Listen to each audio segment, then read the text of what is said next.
Namaste. Namaste, everybody. Welcome to UTHO's Parliament Week. We are very, very happy and glad to see you all. I'm sure we must have liked it if it was in person, but yeah, given the circumstances, we'll be okay to do this, and probably we have the highest ever participation because of this. So thanks for that.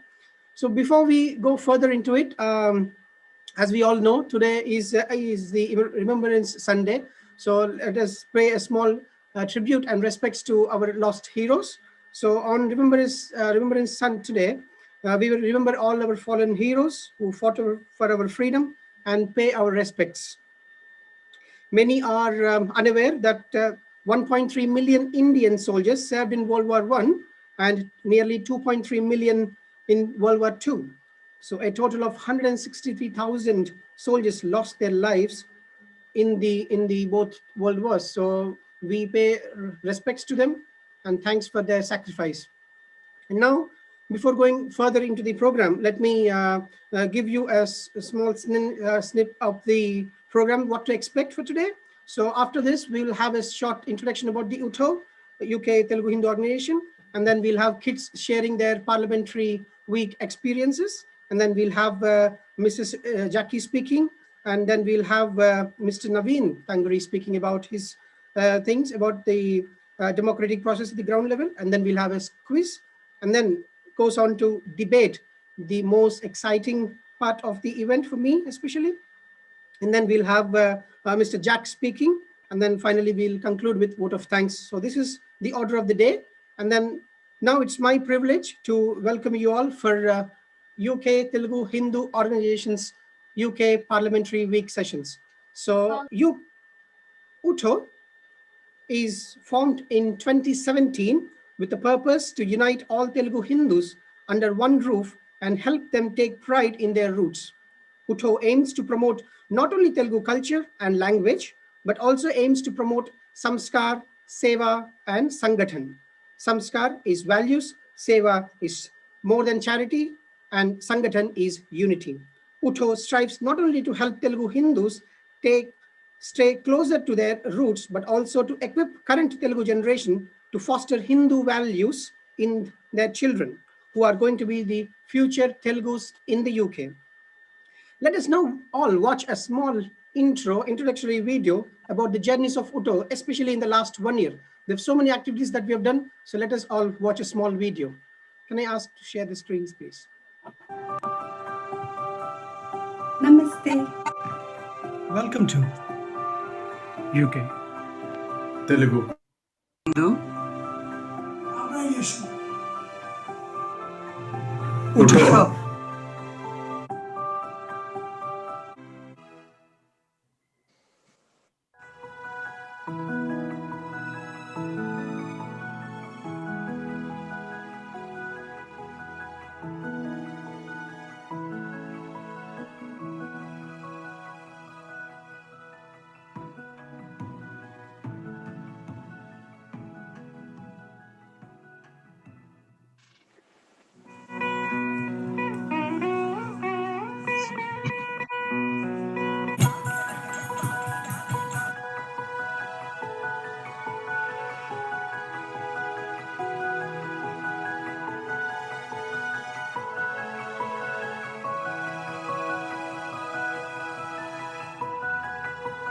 మన సంప్రదాయాలకు క్రమంగా దూరమవుతున్నారని గమనించిన హేమ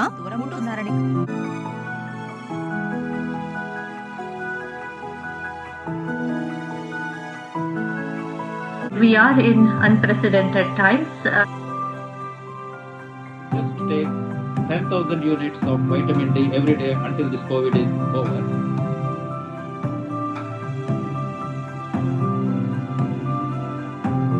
భారత భూఖండంలో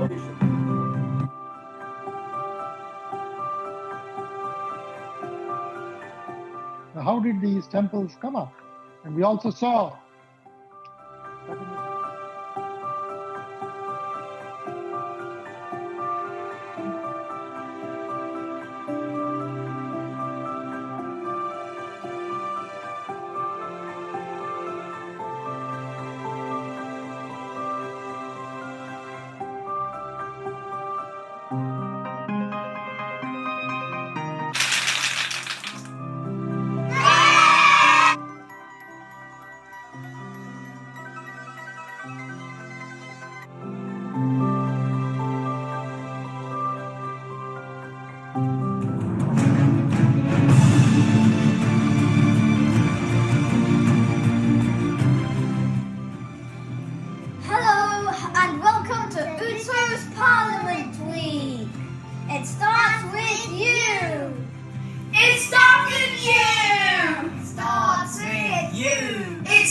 It starts with you.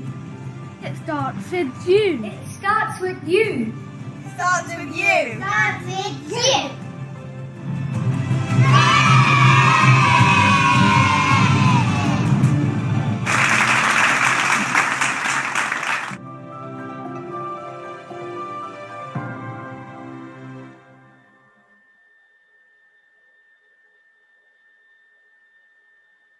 Thanks for sharing that video, Anandji.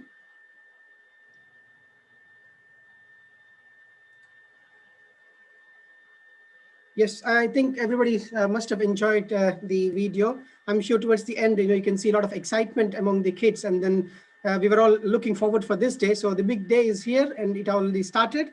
It starts with you when it says. And run up to this event, actually, there's a lot of excitement. There's a lot of practice. A lot of efforts being done. Actually, I have to commend all the kids. I have to really appreciate all their efforts. And then we had about 156 registrations so far. It's a lot of excitement among kids, especially. So now the big day is here, and then we want to see their experiences and know what they know. With this in mind, I will now request my colleague Anandji to take over and continue the program. Thank you. Thank you, Kishorji. Thank you for the introduction, and it was a nice video done. We couldn't cover everything what we did in that, but tried to cover whatever we could. We did quite more than what was there in the video. Our kids for this Parliament week, this is the first Parliament week for our organization, even though some of the kids were involved in different Parliament weeks, which is really good because most of the Indian background, they tend to keep away from these kind of things other than the education and etc. They're not interested in this. Really, we got today 89 participants now. So there is 89, almost 89 families there. It's really good. We got some of the kids sharing their experience. Time we couldn't put all the kids sharing their experience, but we have chosen two, and we got a full version of the video on the YouTube who shared their experience. This has been submitted to the Parliament engagement as well. I invite a couple of kids to share their experience. First, I'll invite Ananya. This week, I was given the opportunity by UTHOs to learn about the UK Parliament and how impactful it is to the UK society.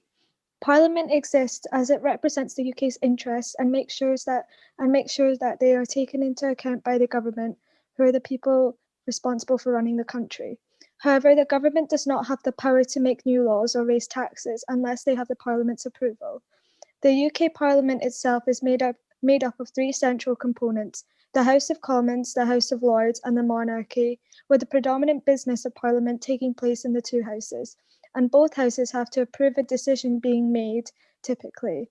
From UTHO's Parliament Week, I have developed many skills to improve my day-to-day life, such as communication skills from debating, decision-making skills from being able to choose which argument I believe in, effective research, organisation, and presentation skills from taking in the information I have learned from Parliament Week and creating a speech from it, and many more. Parliament is essential to the country as it not only has the supreme legal authority and is a principle to the UK Constitution itself, it's a crucial part in the UK politics and interacts with numerous important organisations on a daily basis, along with making impactful decisions that affects the UK citizens. Thank you. Thank you, Ananya. That was a lot of information in a very short span. We got some political leaders here. I think they managed to understand what she has said, but we hardly managed to pick things from it. But it was really good. Now I invite Thanmai to share her experience. Hi, my name is Tanmay. I didn't really know much about the Parliament and how it worked. But thanks to UTHO's Parliament Week, I now know much more. For example, I have learned that a mace is a symbol of authority and belongs to the royal household. I have also learned that a dispatch box is when any minister gives out a speech or answers questions at the box. By being a part of this group, my confidence levels have increased incredibly. I've been very engaged and had lots of fun. So thank you very much, UTHO's Parliament Week. Thank you, Tanmay. There's only 2 kids, but we got lots of kids sharing their experience, and it's there on our YouTube channel. We'll be sharing the link very soon as well, but you can watch on UTHO's YouTube channel. Now I invite Mr. Naveen Angri, Green Party Councillor, is going to tell us about the role of councillors and democratic processes at the ground level. I welcome Naveenji. Shall we see an experience video, Anandji, before we go to Naveenji? Shall we see the other kids? I'm sure everybody, there's a lot of experiences from the kids. Shall we? All right, okay. Let me just do it. If Naveenji doesn't mind.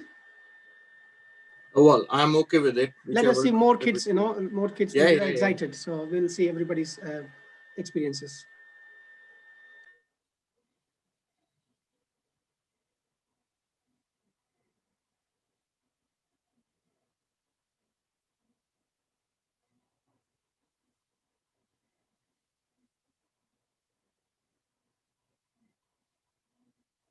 Okay, Naveenji, please carry on if you don't mind. We will see that in the end, later on. Yeah, thank you. Okay, thank you very much. Let me introduce myself.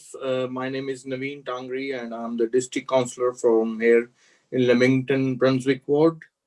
As you asked about the role of councillor, and we don't have much participation in the parliament, but we do work at a local level. And my primary role is to represent people in the ward who live in it. And residents mainly expect me to resolve their queries and investigate their concern. It's mainly called casework here. And also I communicate council decisions that affect them. So basically, councillors are a bridge between a community and a council. So that's I can say. And and the other things are like, there are so many complicated things I don't want to know here. I don't want to bore more people, but there are like councillors are involved in kind of new houses building in the UK or in everywhere. So if like people have concerns that there are housing are going to be built near their area, or if they are not happy with it, so it goes to the council in committees. So councillors have the right to say or yes or no whether they want to go ahead with their development or not. And similar, there are other committees like licenses and all. And I would say the children have very good, they're taking part in politics and they're keeping an interest. I just found a book actually, which I would like to show you. It's Politics for Beginners. I'm not a promoter of this book or anything. I don't have any monetary interest, but it might be good for children if they have interest in politics. So they really can get a glance of what politics actually, how it works in UK. And apart from that, I'm also do go to Shri Krishna Temple here in Leamington, and I'm a member of a committee there. And there are other, I can say, like as a councillor for ground level, as you said. So if people have like problems, local level, first of all, not national level, like planning applications comes to us to investigate. And then if people having problems, like say if your neighbors you have a problem with your neighbors, they are creating a nonsense noise and there are noise levels going, you can't sleep, you can't study, you can't concentrate on your work during this COVID because a lot of people are working from home. And so you can complain to the council and the councillor can help if there's a genuine problem. And as I said about the new development going on, and it should be built on the right standards. And this is all what councillors do actually. Different councillors have different roles, like my colleagues Jackie Gray and other one, Mr. Jack, and they have some other roles to do, but which is my role, I have said. But yeah, if people here in Leamington know me, but I can see a great number of children here and very well dressed on. It's really good that now Indians are taking part, and they are keeping an interest in it, and going into good levels of education. But yeah, I'm very thankful to Hemaji and Kishorji and Anandji for inviting me here. And please let me know if I could be of any help here. Thank you very much. Thank you very much, Navinji. That was a lot of information, very useful information as well. Thank you very much for that. I'll just try to share the video of the experiences once again. We'll just give it a try before Mrs. Jackie speaks. I'll just try once. Kishore, please let me know if it's working or not. Sure.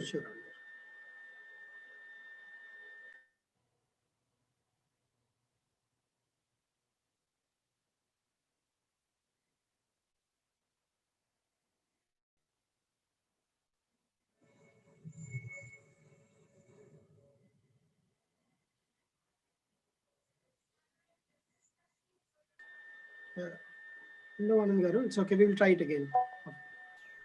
Is it working? No, Can you share the screen of the video, Anand? We can see your folder, not the video, though.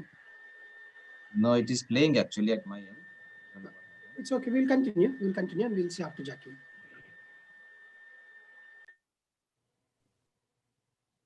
Stop sharing now.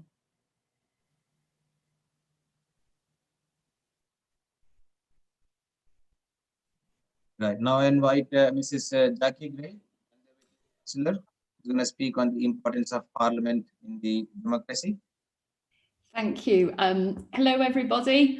Can I just quickly ask, I would like to share a presentation, and at the moment it says the host has disabled attendee from screen sharing. If it'd be possible. Yeah, that'll be done. Yes, it's done. It's done, Jackie. Please try now. It's done. Well, first of all, just to say hello to everybody. My name's Jackie Gray, and I'm a district councillor like Naveen, and I'm responsible for representing the residents of the Myton and Heathcote ward. Can I just say, firstly, you all look absolutely fantastic. I'm so impressed.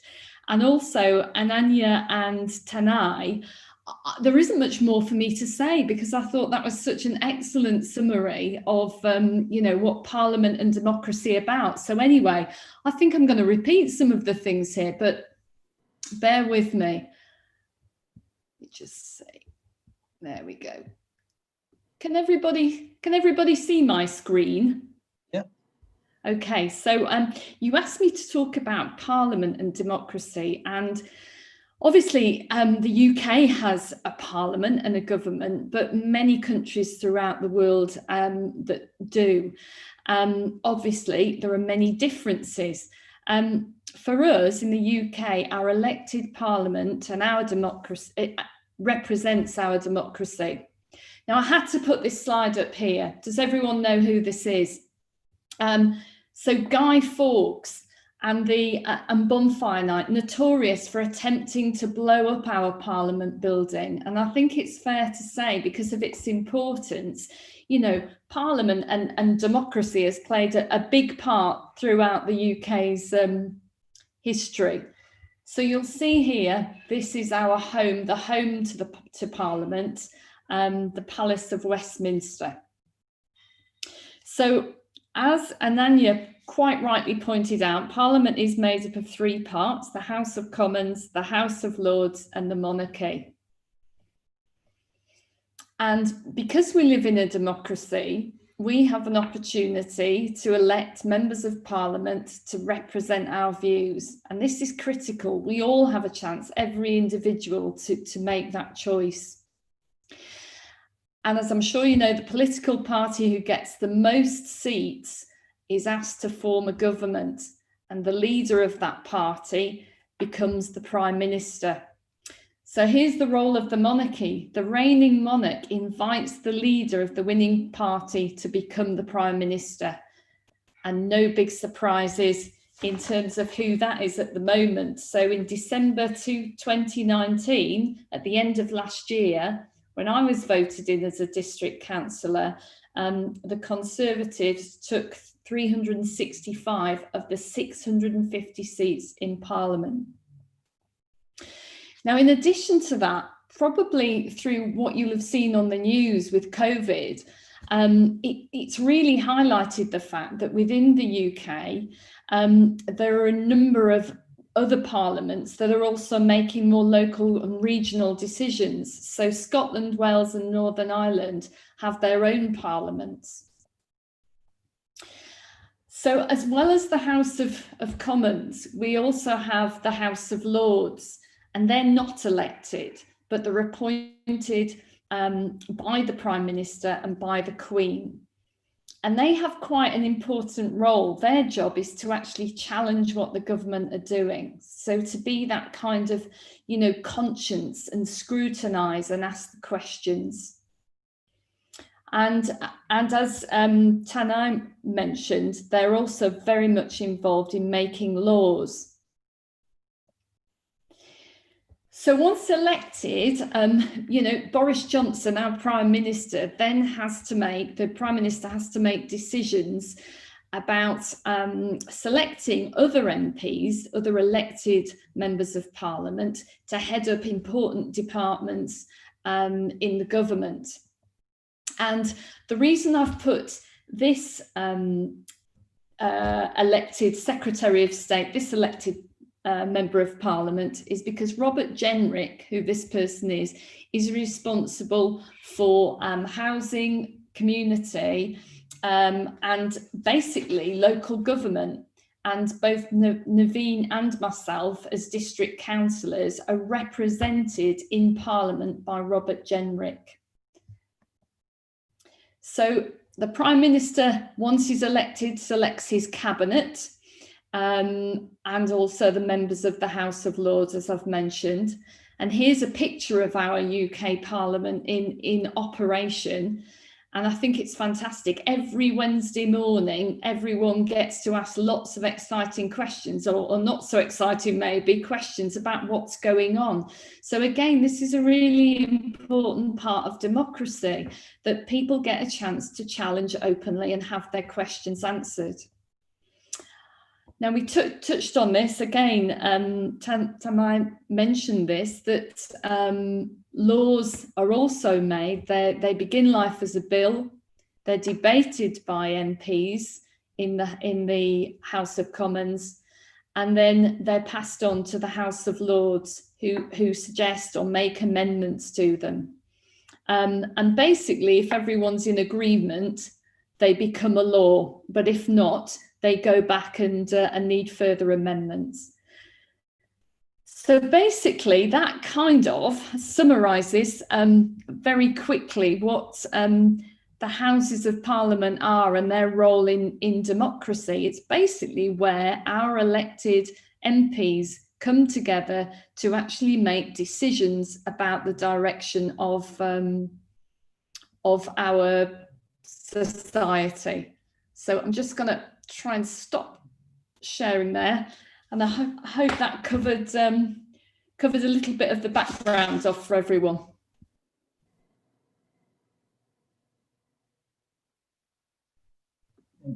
Thank you very much, Becky.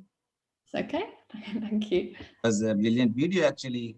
Past couple of weeks, in fact probably 2-3 weeks now, almost every kid who is present, they have been watching lots of videos on what's happening in the Parliament, what happens there. So it really makes it very clear when we look at your presentation. That was very well done. That's brilliant. And I think most of them understood in that bit. Okay, let's give one more try, third try, to just show the experiences of 1 second. Let me try again. I hope it works this time.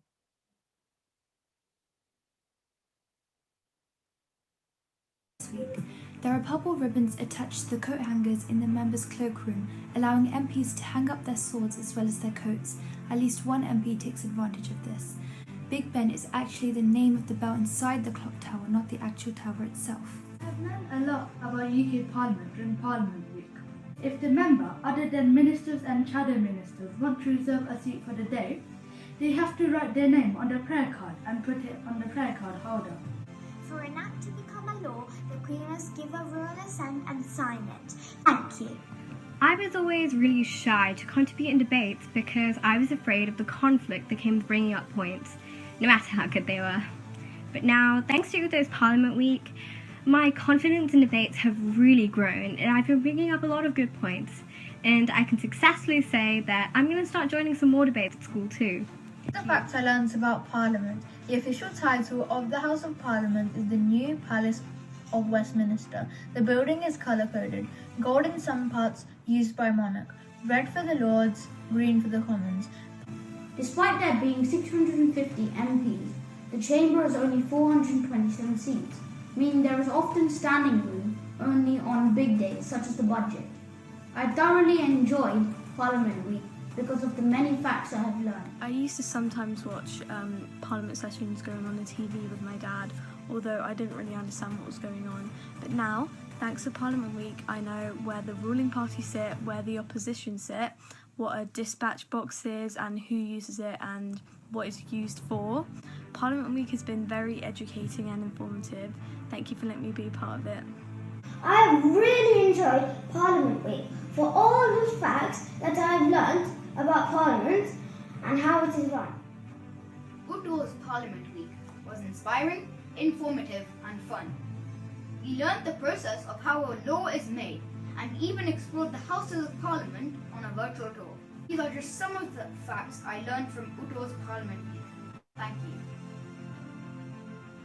Hello, today I'll be telling you what I learned during Parliament Week. My first fact is the mace is always present during the meetings in the Commons chamber. My second fact is there is a place where the throne is where the Queen sits in the Lord's chamber. There are many more facts, but I chose these three because I like them the most. Thank you. I am very happy to be a part of UTHO Parliament Week. I have learned a lot about Parliament. Thank you. All parts of the Parliament must agree to a law before it can start to happen. An idea for a new law is called a bill. I really enjoyed Parliament Week because I learned so many facts about how Parliament runs. Hello, my name is Viraj. In Parliament Week, I learned all the different bits of the House of Lords and the House of Commons, and where Guy Fawkes and his crew planned the gunpowder plot. I also loved the guided tour in which it felt like I was actually in the Parliament House. Good evening, everyone. My name is Ananya, and today I will be sharing with you some of my experiences from UTHO Parliament Week. I have learnt so much over such a short span of time. It was a very inspiring journey indeed, and a very aspiring one to uplift the gravity of a debate. I can definitely say my confidence in taking part for a debate has increased. Thank you, UTHO. Hi, my name is Prabhav Sisla, and I have learnt a lot during Parliament Week. There are 220 members of the House of Commons that are women. This is an all-time high, peaking at 34%. Since 1918, 552 women have been elected to the House of Commons. The highest proportion of women in cabinet was 36% between 2006 and 2007. Thank you. Hi, my name is Salvika, and these are the facts I've learned during Parliament Week. It is easy to approach the Parliament by letter or email. The Parliament is a very friendly place, except when there are arguments. I have learned lots about the Parliament, which makes me have lots of trust in it. An interesting fact that I found out about the Parliament was that the ceiling of the Westminster Hall is the largest medieval timber ceiling in Europe, and it's over 600 years old. And when it was constructed, no nails or bolts were used, as it was placed in position like a jigsaw puzzle, which was made of 660 tons of English oak timber. Thank you for giving me this opportunity.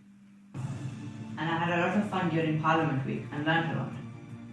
One interesting thing I learned was that when a law is passed in Parliament, it is sent to the Queen to be given royal assent.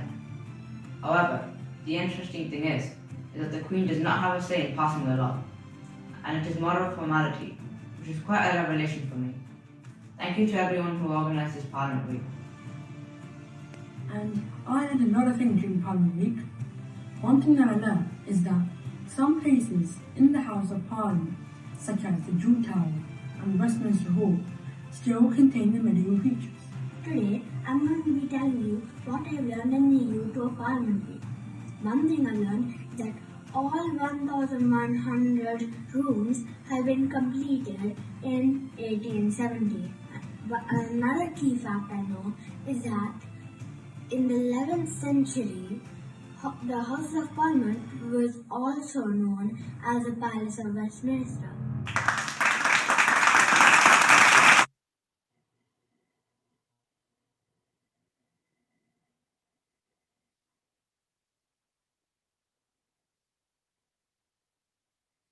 Well done, children. Well done. That was amazing. A lot of information. I think even for our counselors, also there was some new information in that. 660 tons of oak is used in the roof. Even structural things are also mentioned in this, not just how the parliament works, how it was constructed, when it was constructed, what was used. A lot of information in that. Thank you very much, children. If some of the children in this, don't worry, it's been edited and sent to the Parliament engagement team, and the full version is also available on the YouTube.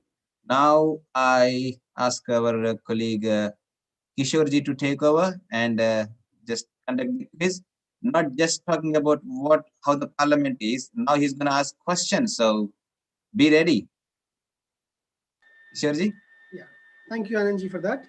First of all, let me say what an incredible video, is that, and I never expected our children, sharing their experiences so confidently, I think, in fact, I've learned so many things just by watching this video, so thanks to them, and well done, children, really appreciate. And now going further into the program today, we will now have a quiz. So I'm sure you must have all been excited to get into quiz. I'm sure everybody will know every answer to it, but this time let's see who gets it right fastest, fingers first. Let me share my screen. So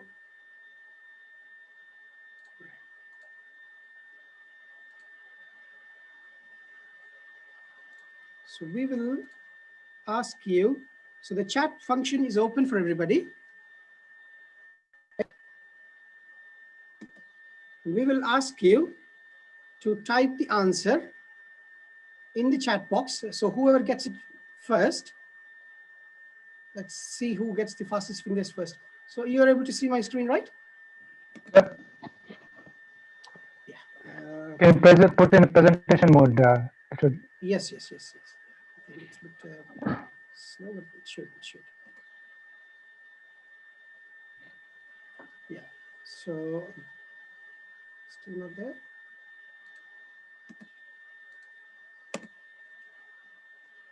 Oops. No, I can't reveal the question. A lot of people started typing. Yes. Are you able to see the screen now? Yes. Yeah, even people started answering the questions. So please go ahead. Oh, no, that was an error, actually. Okay, let's start this now. So the first question, so you all got the instructions right? So whoever gets the answer right first in the chat box, our colleagues Anandji and Harishji and Hema also will going to tell out the names of people who are going to do this. So the first question is, how old must you be to vote in a UK general election? So your options are 21 years old, B, 16 years old, and C, 18 years old. So I'm sure you know this very well. So for every question, we'll have 30 seconds. This time. A lot of people have answered. Sri Vallabh was the first to answer. Great. Followed by Sri Datta. Right. So can I take it that everybody's got the answer?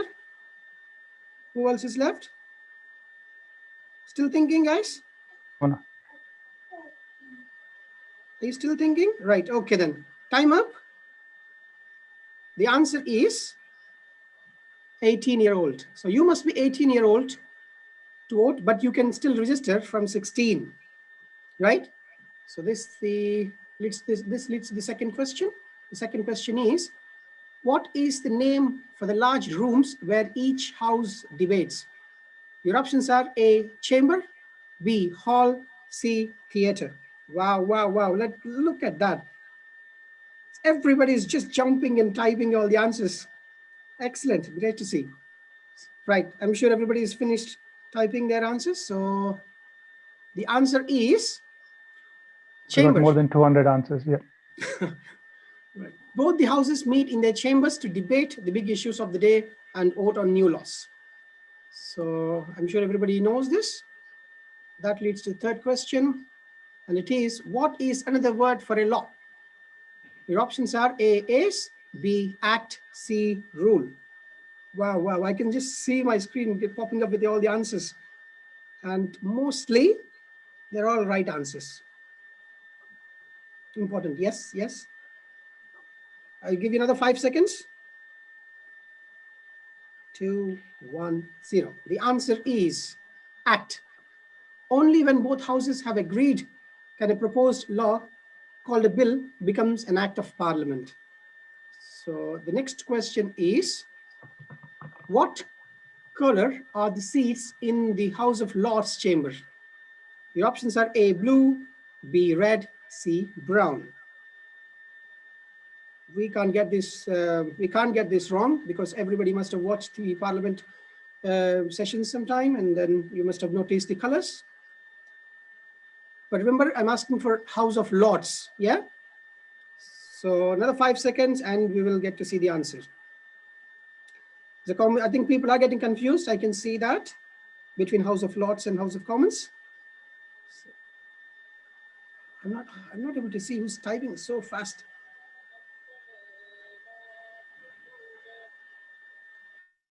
Right, the answer is red. It's an easy answer. It's easy to tell in a photo or in a TV which chamber is shown. The seats in the House of Lords are red and the House of Commons, they're always green. We know this. The next question is, what is the official written record of parliamentary debates called? A, Hansard, B, Parliament Papers, C, Herbert. Right, let's see who gets this right. People are still thinking. I'm able to see that everybody's getting right answers. Oh, Shwiti's got it right. Agastya, Tanmay, Radhika, Nitya, Anish, Vaibhav, well done, well done. So I'll give you another 5 seconds. Pranav has done it right, yes. Ashwini Surapuri, yes. Pranav Sisla, yeah. The answer is Hansard. So Hansard publishes a written report of proceedings in the House of Commons and the House of Lords. You can search Hansard online to read the proceedings from both the houses. The next question is, what do we call it when an individual or group tries to persuade members in their house to support their cause? A, pushing, B, conversing, C, lobbying. Let's see who gets this right this time. I can see my chat screen. You just a lot of people saying C. The answers. Right, okay. I can see why you got confused there. I would request everybody to read the question once again if you're getting confused. Okay then, okay. Let's see this, another 5 seconds. Right, if you've answered once, let's just leave it there, okay? Don't try to change your answer there, okay? The answer is lobbying. Most of the people got it wrong this time. So this is an interesting fact to know. The groups and individuals can lobby by sending letters, using social media, or speaking to members of both houses in person. The UK Parliament website offers an advice. So they are called lobbying. It's called lobbying. The next question is, in what decade did the House of Lords first televise its debate? A, 1970s, B, 1980s, C, 1990s. Started with Sri Vallabh first. Sri Vallabh was the first to answer, and a lot of people saying A. 1970s, is it? Or 1980s? When was the first TV revolution? Another 10 seconds I'll give, and then we'll get to see the answer. question is, in what decade did the House of Lords first televise its debate? Right, I'm sure everybody's finished writing their answers. So let's see what's the answer. The answer is 1980s. So in 1983, the House of Lords broadcast its first debate. Soon after, it broadcast all the debates. The House of Commons followed it in 1989. Now, it took pretty long time for from House of Lords to House of Commons. You can see there. The next question is, what do we call a change in wording made by members of both houses to a bill? A, revision, B, markup, C, amendment. Come on, children, you know this. A lot of children using C as an option. Is it revision, or is it markup, or is it amendment? So what do you do when you have to change something in your homework? Is it called revision, or a markup, or an amendment? I can see you getting confused there again. Some people, not all, got it right. Most of the people got it right. Shrestha, Ashrita, I can see your answer. Yes, Rajaram. Yes, Agastya and Abhiram, well done. Another 3 seconds. 3, 2, 1, and the answer is amendment. Members of both houses look in detail at proposals of any new law. Any amendments they recommend must be voted in, and it's called amendment. Next question is, whose job in Parliament is to make sure members in both houses in a political party vote and vote the way their party wants? A, whip, B, bang, C, shouts. A, whips, B, bangs, and C, shouts. Right, I can see again everybody is jumping into answering. Dhruva, yes. Rajalakshmi, Adhya, Navtej, yes. Dhruva, yes. I can see your answer. Shashank, yes. Sri Chakra and Sivaraja, yes. Sharada, yes. Excellent, excellent, excellent. Well, you children know everything, actually, I can say. And the answer is whips. Whips are MPs or members of the House of Lords chosen by their political party to organize their members for votes. They also often act as tellers to count votes in the chambers. Right. So this leads to the next question. How old was the youngest witness to give evidence to a committee? This is an interesting fact, actually. A, 9 years old, B, 12 years old, and C, 16 years old. Let's see who gets this right this time. Shashank, I can see your answer. Sushrit, yes. Sujay, Divya, Sanjana, Sharada, I can see your answers. It's literally, people are just jumping into answering again. Excellent, excellent. It's called fastest fingers first, but I can see everybody's fast as much as they can. Aurav and yes. Rajaram, yes, yes. Excellent. I can see your answers. Fantastic. So let's give another 5 seconds and see if everybody's finished answering, or is anybody still thinking? Right, I can see answers there. And then the answer is 9 years old. So in 2015, Alex Ricken was just 9 years old when he gave his opinion to a committee about a bill which would allow a new railway to be built near his home. How good is that to know? Because it gives you an assurance that yes, even if you're 9 years old, you can still be asked by the Parliament. Means a lot to the kid or the children. And this ends the quiz session. And thank you for everybody. Thank you for giving those excellent answers. I should say I really enjoyed looking at the answers. So now again, after this fantastic quiz, we will now get into the debate. So I'm sure everybody is looking forward for it. So for the debate, are you able to see? Are you able to follow me? Yeah. Yes. Yes. Yes. So for further debate, may I now hand over the floor to the Speaker of the House today, Madam Speaker, Srimati Hemayalla Pragada. She will now take over the floor. Madam Speaker, the floor is yours. Thank you, Kishore Garu, for the epic quiz. I could see the comments saying epic. Kids loved it. I'm sure all the kids and parents are all warmed up and are ready for the debate, upcoming debate. I have to apologize before we go into debate that I couldn't accommodate all the kids into debate.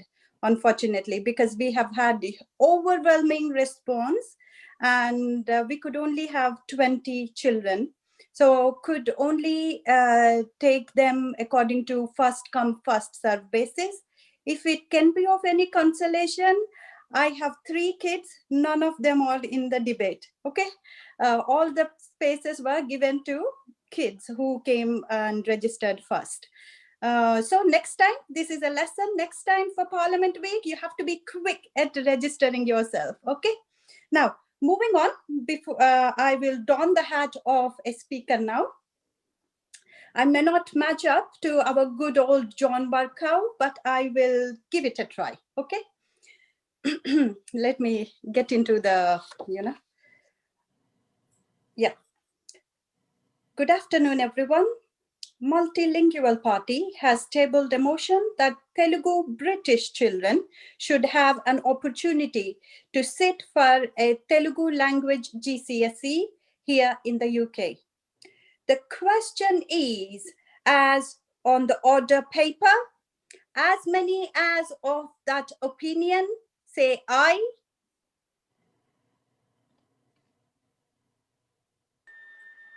Do I hear kids? Unmute yourself. Both the parties, MLP party, unmute yourself. Tech team, you need to unmute the debating kids, please. I repeat again, question is, as on the order paper, as many as of that opinion say aye. Aye. Aye. Aye. Aye. Aye. Aye. Aye. Aye. Order. Aye. Order. Order. Aye. Order. Aye. On the contrary, say no. The ayes have it. The ayes have it. Done. I now invite the leader of Multilingual Party to give her opening remarks.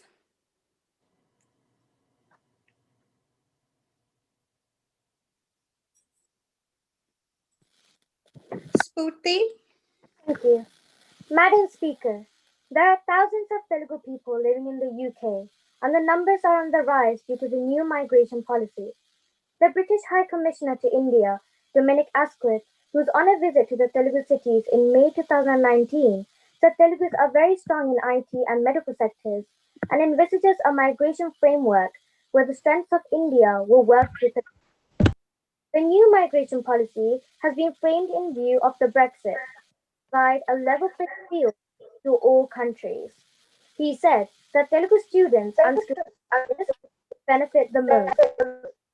Considering the Telugus in the UK and the increase in numbers, Telugu children should be given an equal opportunity to study their language in a structured way. Introducing Telugu GCSEs as a subject will give them that opportunity and cater for the needs of Telugu people in the UK. Thank you.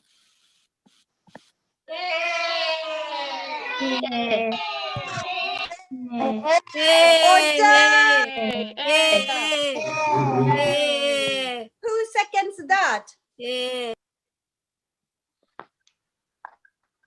Who seconds that? Multilingual Party, anyone seconding what Me. your party leader has said? Me. Fantastic. So now the debate begins. I invite the leader of European Language Committee to speak.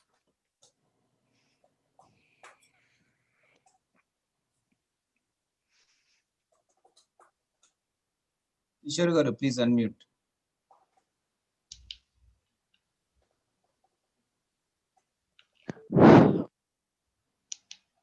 Pavana.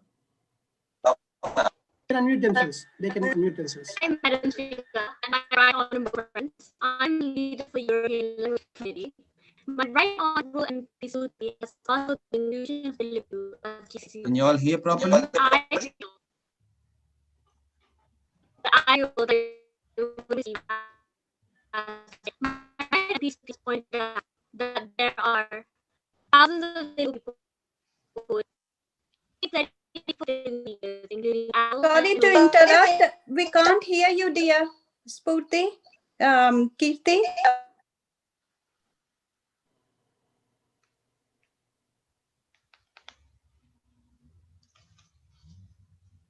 Shall we do that again? Kirti? Kirti, shall we do it again, please?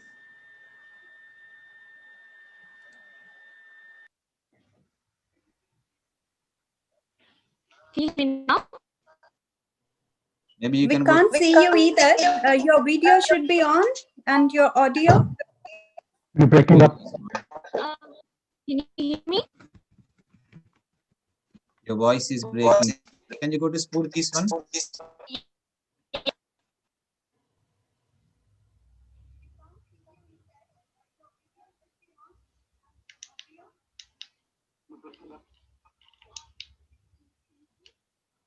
Looks like the other party is... No, she's going to do that now.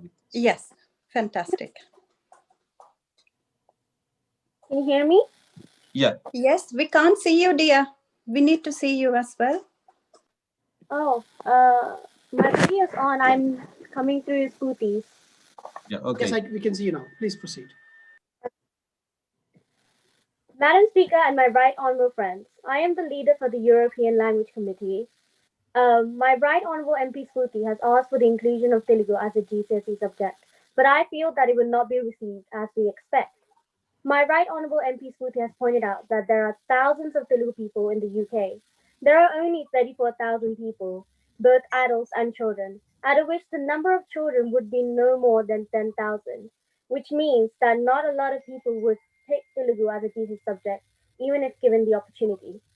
Also, the UK is surrounded by European countries, so learning a European language would be considered more beneficial during the process of GCSE language subject selection.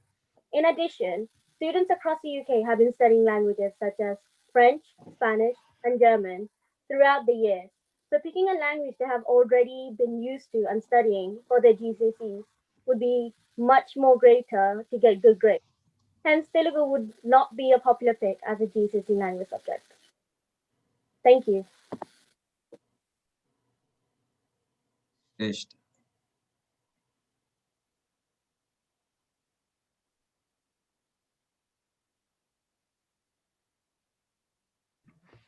Madam Speaker and my Right Honourable MP Pavana, the number of speakers is not a main priority. Providing an equal opportunity to all our citizens is. When other Indian language speakers like Tamil, Gujarati, Punjabi, Hindi can take GCSE, then why not Telugu language speakers? Now, coming to numbers, Japanese speakers are only 27,000 in population, which is less than Telugu people in the UK. Yet, they have their own GCSE language subject, so why not Telugu?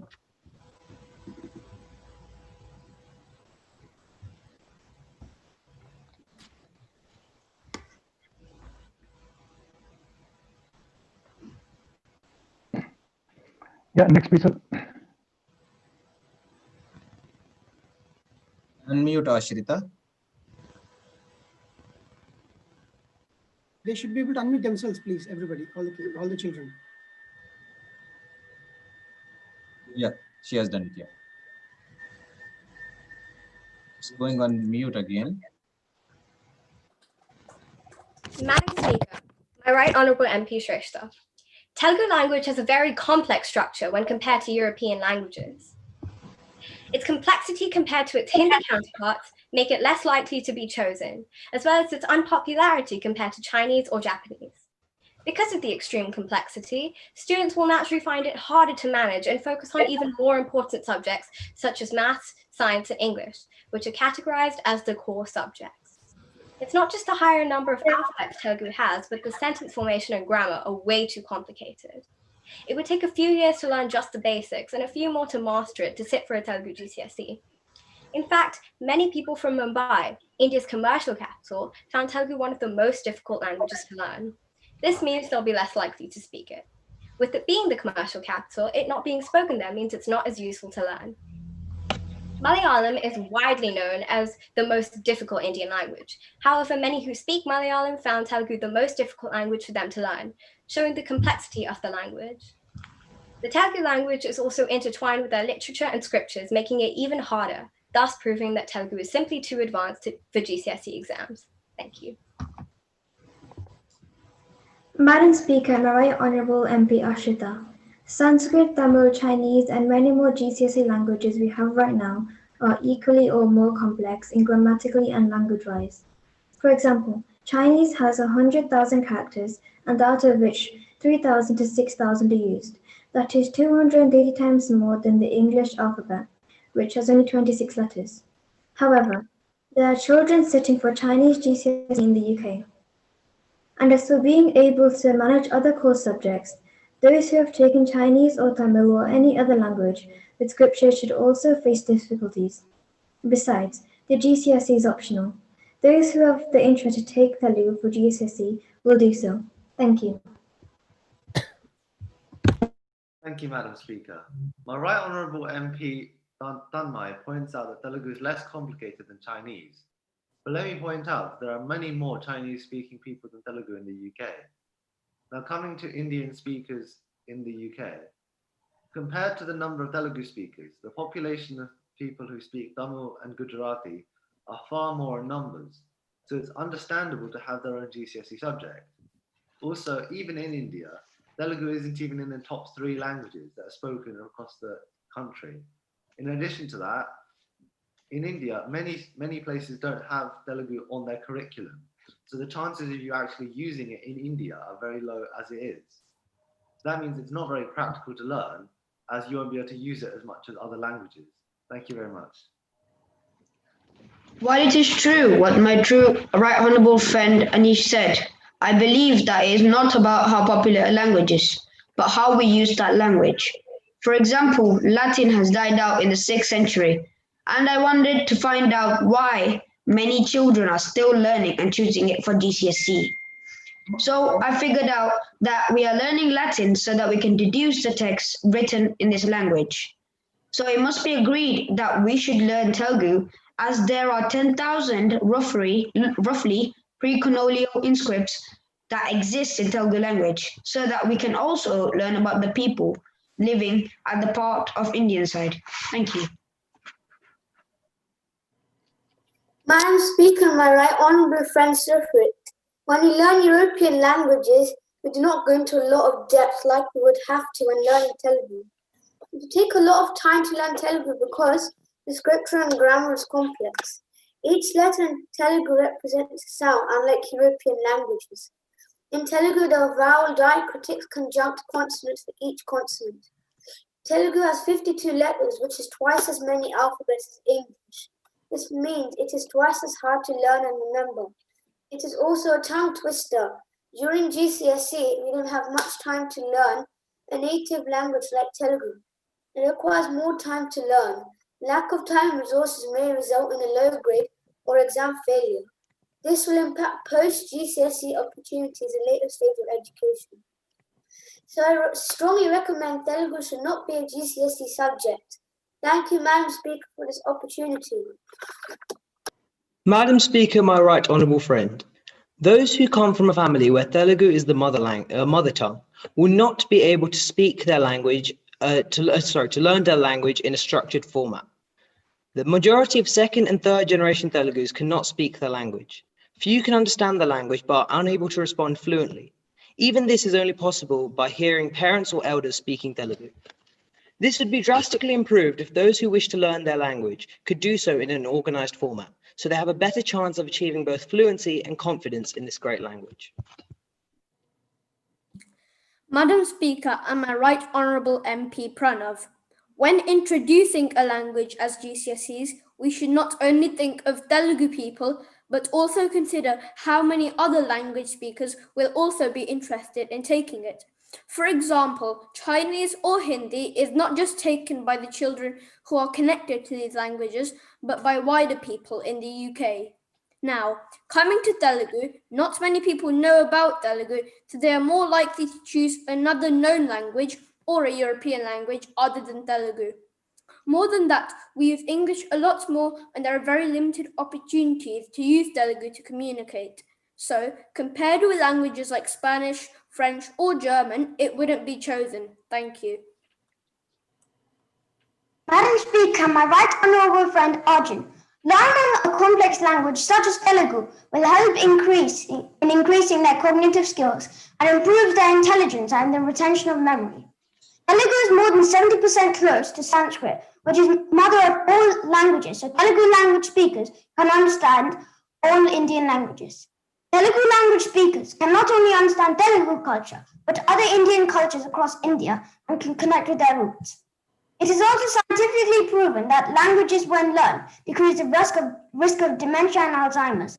Thank you for giving me this opportunity. Madam Speaker and my right honourable friend Arish, it is not necessary to sit for the GCSE exam in order to connect with our roots. There are several other ways to connect with one's roots, like visiting the places, learning about the history of Telugu people, learning about their culture and music, etc. Also, it is not a popular language in this country. Telugu language would not help connect with their English or European non-speaking Telugu friends in the UK. Telugu could be learned at home and connect to our roots through our family members. We don't necessarily have to sit an exam for it. Thank you. Madam Speaker and my right honourable friend, having the chance to get a grade or a certificate by a worldwide recognised board like the GCSE at the end of learning Telugu gives a sense of achievement and motivates students to learn and work harder with more concentration and a clearer goal. Learning Telugu allows people to gain a better spiritual understanding as they have the unique ability to read the text in the way it was written. This insight cannot be accounted for when reading a translated text into English, as all chanting in the native language. Telugu has several non-translatable words, like Sanskrit, and the essence of the text will be lost in translation. Hence, knowing Telugu is an irreplaceable skill. Madam Speaker and my right honourable friend Prabha, apart from weighing advantages and disadvantages of learning a language, we need to look at how it can benefit career-wise in the job market. There are not many businesses at this point in time in India centred around Telugu language. Telugu people work in several businesses, but not many of these are centred around the language itself. Plus, Telugu is not a fast-growing language. Most of the world do not even know of it, and there's not a language. There's not a lot of progress in terms of proof of this, as in my research, I found out that in the top 10 businessmen in India, not a single one of them is a Telugu speaker. Madam Speaker and my right honourable friend, globally India is one of our largest economies next to only China and the USA. Telugu states are a hub to the IT industry, which contributes a lion's share to India's rising economy. Telugu is also one of the 20 most spoken languages across the world, and learning Telugu would give a better understanding of their culture and a better understanding of how their businesses operate, although the businesses may not necessarily be centered around the language itself. Learning Telugu can help with connecting with other industries like oil and gas sectors in Andhra Pradesh, whom the British companies have already engaged with. For example, oil and gas sectors in Kakinada and deep-sea drillings for oil in coastal Andhra. Telugu speakers from Britain can negotiate better deals with the locals and will prove as an advantage to the British companies who will promote our language. Thank you. Madam Speaker and my right honourable friend Ananya, majority of the Telugu people speak English. In fact, there are more English speakers in both Telugu states put together than in England. All the staff in oil and gas sector and the whole of IT industry in Telugu states communicate in English. All their paperwork and legal documents are in English. Day-to-day business is in English. English speakers will do well in spite of them not being able to speak Telugu. Taking a GCSE in Telugu is not necessary to do business with Telangana or Andhra. Children in this country are already overloaded with the compulsory GCSEs that they are taking. Children will feel demotivated because of the exam and pressure. It would be better to learn without the added stress of having to take an exam. Thank you for listening. Madam Speaker and my right honourable friend Ashrath, the majority of the Telugu language will not add more stress. It's a very useful language. And most importantly, It helps with European languages too. Telugu pronunciation itself, it's like a tongue twister. It has several sounds that English does not, and learning how to speak Telugu will make it much easier to pick up other languages in terms of pronunciation and accents for English-speaking people.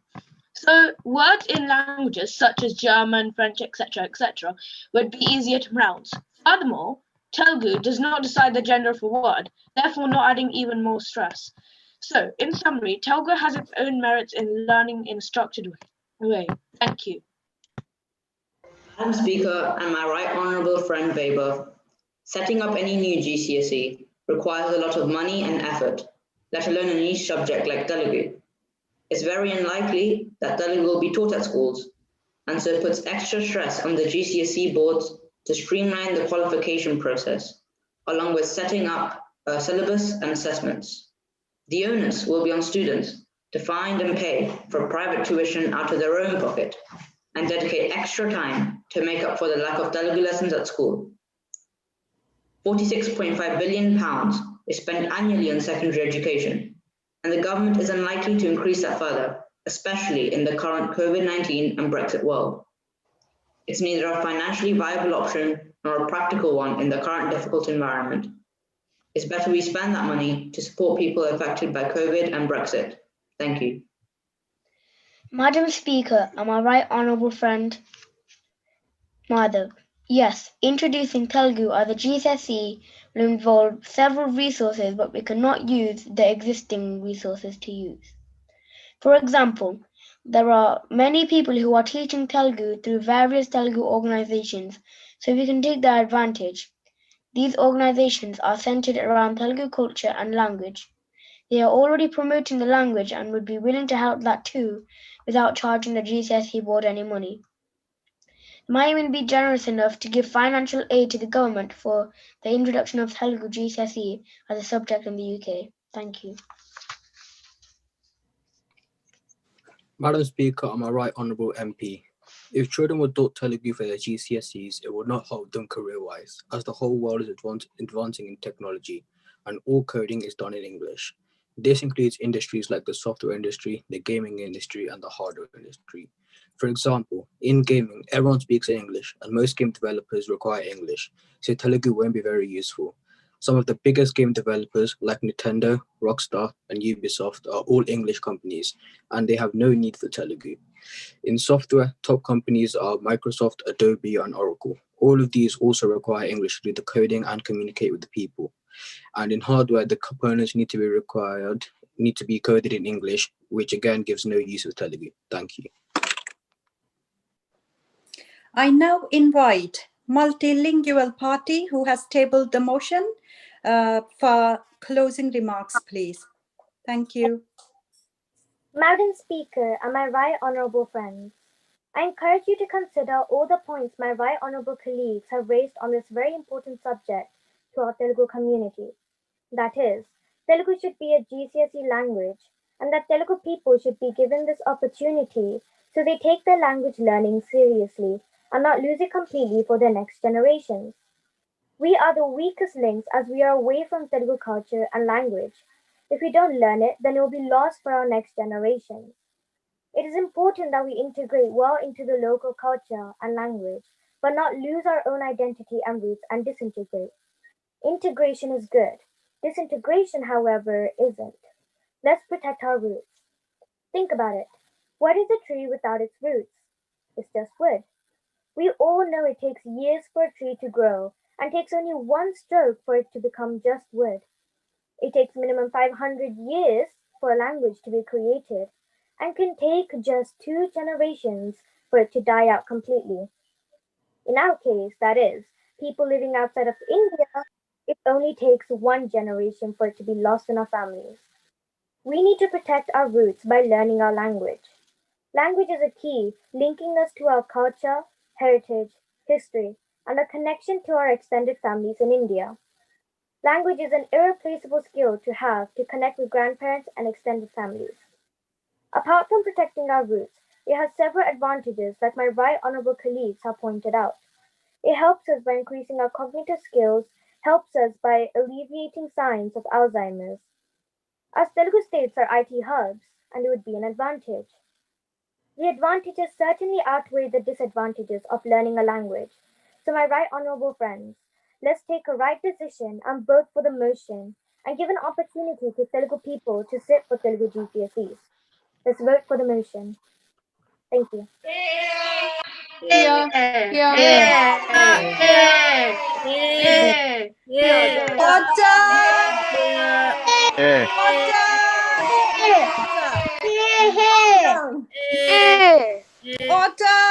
Order. Now I'm going to open the motion to voting. A Google link is being shared in the chat box and also in WhatsApp group and in our YouTube channel. You can all vote. Each one has got one vote. Don't lose your right to vote. If there are 4 people in a family, don't forget 4 of you get to vote. So fill the form out 4 times, write your name and vote for or against the motion. Now I take off my hat as a speaker and pass on to Jack Rankin from Conservatives to speak on the importance of the democracy and role of the Parliament and role of an MP in the Parliament. Jack, over to you, please. Namaste, everybody, and thank you, Hema, for the invitation. It's so good to hear all the children debate. I'm here, yes, as you say, to talk a little bit about the importance of Parliament in our democracy and the roles of MPs within it. From what I've heard, though, from a lot of you already know a lot more about me, so I'll try to keep this brief and not repeat some of the things that have already been said. The first thing I'd like to do is thank you for all the work you are doing in our community. I know through what your 7 days, am I saying that right? I hope so. All the activities which you have been doing to help the vulnerable in our communities. I know you've been supporting our food banks and our elderly, and I know you've been helping Warwick Hospital and Myton Hospice out too. So thank you very much for that. It's important, certainly, to recognise our human responsibilities to one another. And during the pandemic, that is especially important. And I want to argue briefly today that taking part in our democracy is another responsibility that we all have to one another. And that's why it's good to see UTHO debate joining Parliament Week this week to help engage people, and especially young people, in our democracy. So the second thing I'd say is that we are privileged to live in democracy. So democracy is Greek. It literally means people power, and only about half of the world's people live in a democracy. So that means we're privileged to be in the half which is to living in a country which are run by the people. So we're privileged and we should be grateful for that. The UK is the world's oldest parliamentary democracy, although I do know that other nations claim that, but I'm claiming it for us. But India is, of course, the world's biggest democracy. So we should be grateful for those before us who have secured that democracy for us. Particularly today, I think we should note that many have fought in war for our rights, and we're wearing our poppies today to remember the British, the Indian and the Commonwealth soldiers who have served and died for us. But we should also pause for a moment to reflect on those who, through other means, have helped secure our democracy, whether that's protest or non-violent resistance. So I can think of certainly men like Gandhi there in India, but also groups in the UK like the Chartists who fought to make sure that the working classes in the UK had to vote. It's important that we recognise that privilege. It is a privilege and it hasn't come free. And that's important because the best way to honour those people before us is by exercising our democratic rights. And that certainly starts with discussion, debates and votes. Discussion and debates you've just done, and I know that most of you are taking part in a vote. And those votes should honour the majority view, but they should also protect the minority view. So you have upheld and honoured the people before us by taking part today and by taking part in Parliament Week more generally, promoting those values. So as I've said, democracy means people power. You're in charge. And as you have said, the kids said at the very beginning in the video, it starts with you. So it's important to get involved, have your say, because all those decisions affect you. You are the change that you want to see, and a democracy allows you to make that happen. You'll often hear adults say things like they're not interested in politics, but as soon as you ask them whether they think they're paying too much tax, how good the schools are that their kids go to, the state of the hospitals, the potholes in the road, whether we should go to war, people suddenly become interested. And that's what politics and democracy are really about. And we're privileged that in this country, we all individually get to have a say on those things. So how does it all work? I think, as I've said, both with what the kids have told us and also what Jackie went through, most of you seem to already know how our parliamentary democracy works. The two types of democracy, really, that parliamentary type, which we've talked about, but then also the presidential type. And I'm sure many of you this week have been able to see presidential politics at work. And I think many of you may have found that exciting. I certainly have. But obviously, as we say, here in the UK, we're a parliamentary and not a presidential democracy. And as has been articulated, the country's split up into 650 different constituencies. The idea is that they all have the same amount of people in them, whilst also representing cohesive communities. And when we all vote for our MPs, we populate the House of Commons, and then that body, the House of Commons, speaks collectively on behalf of all of us and all the communities in the UK. And then together with the House of Lords, which has that more deliberative revising function, and lots of expertise in there, and then the Queen. I think one of the things to notice about the Queen is she's both that golden thread that runs through the ages and the nation, but she also just makes sure that the politicians don't get too far ahead of themselves, because at the end of the day, power corrupts.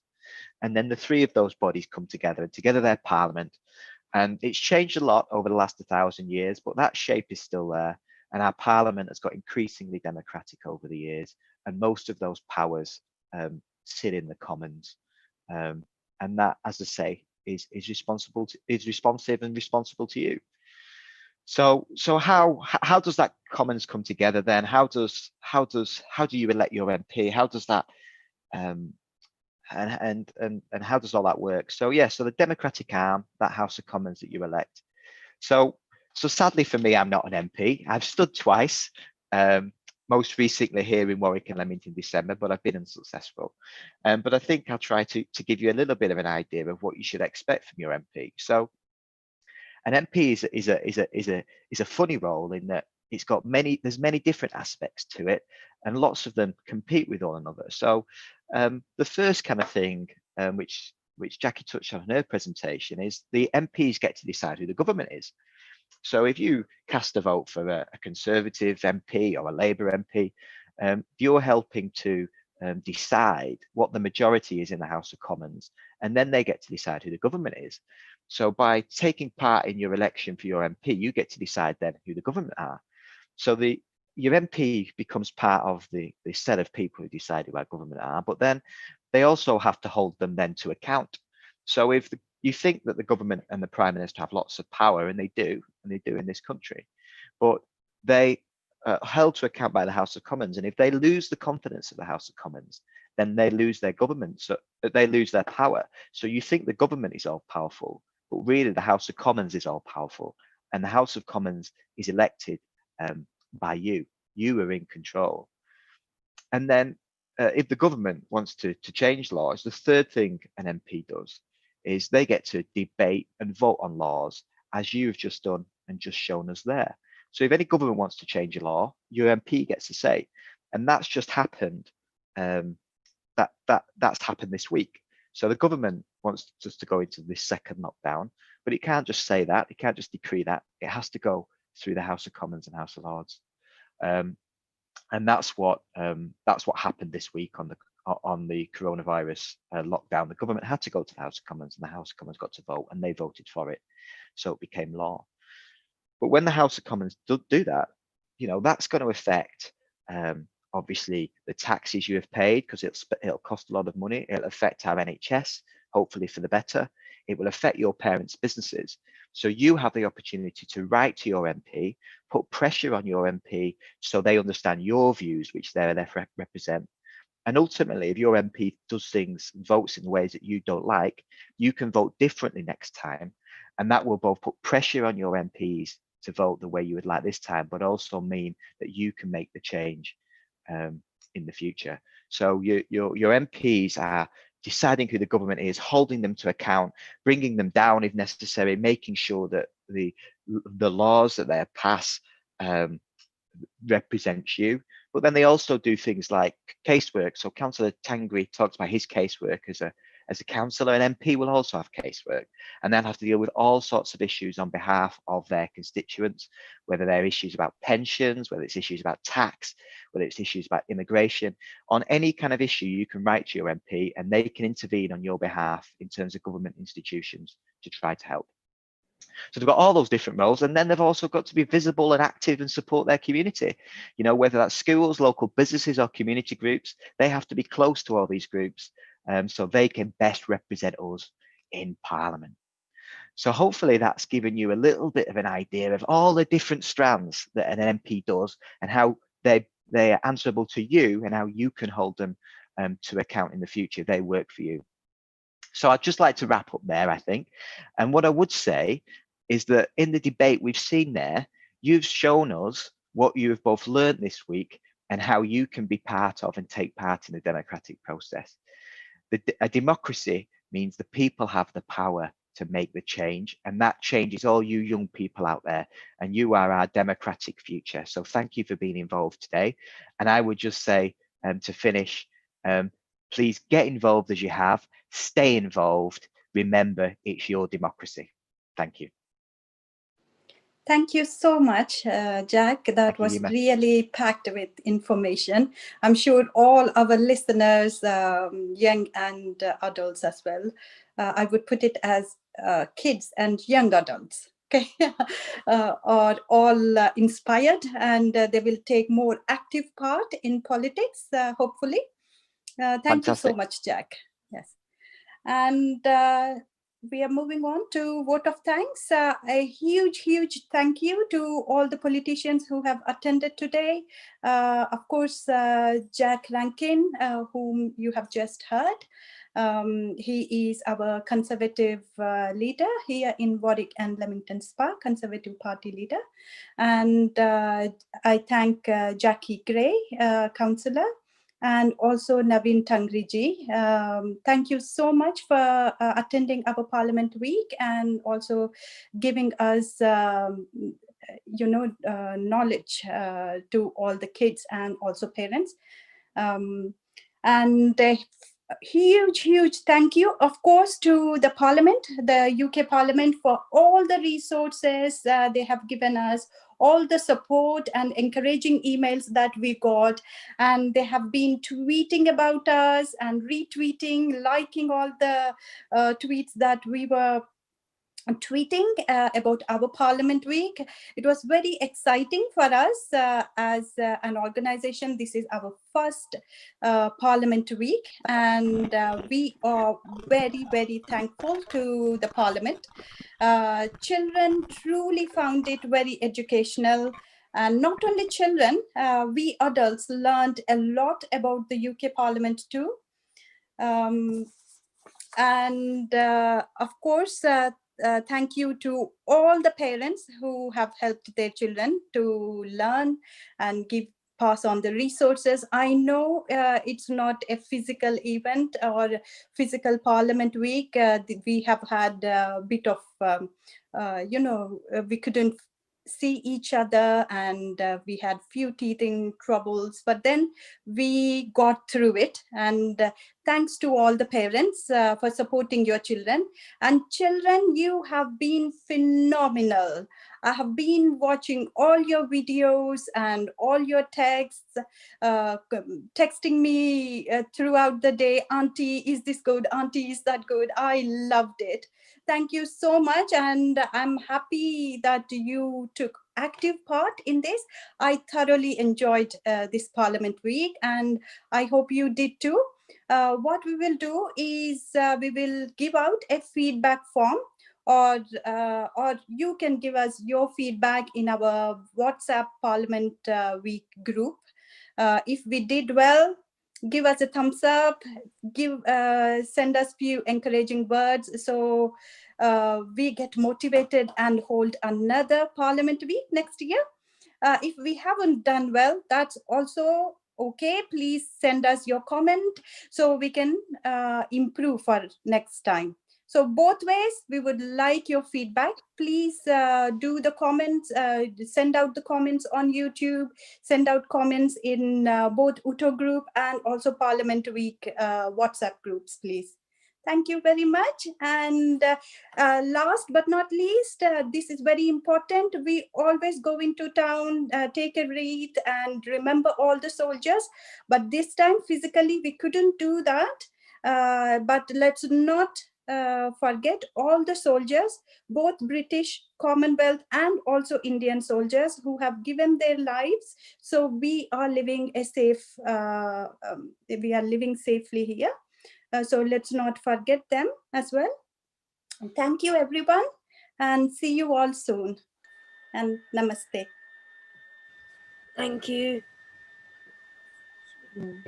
Thank Thank you, you, ma'am. everyone. Before we do, I'll just Thank you. the Thank results you. to see. Everyone. Thank you all. Thank you. Thank you. Thank you. Thank you. Thank you. A very big thank you. Alright. Thank you. Thank you. Thank you. Thank you. Thank you for the opportunity. Thank you. Thank you. Thank you. It was very nice. Well done, all the children. Thank you.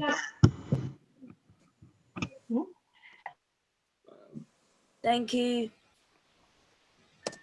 Thank you. Dhanyavad. Thank you very much and wish happy Diwali to everyone. Thank you. Happy Diwali to you, Naveen ji. Thank you. Thank you.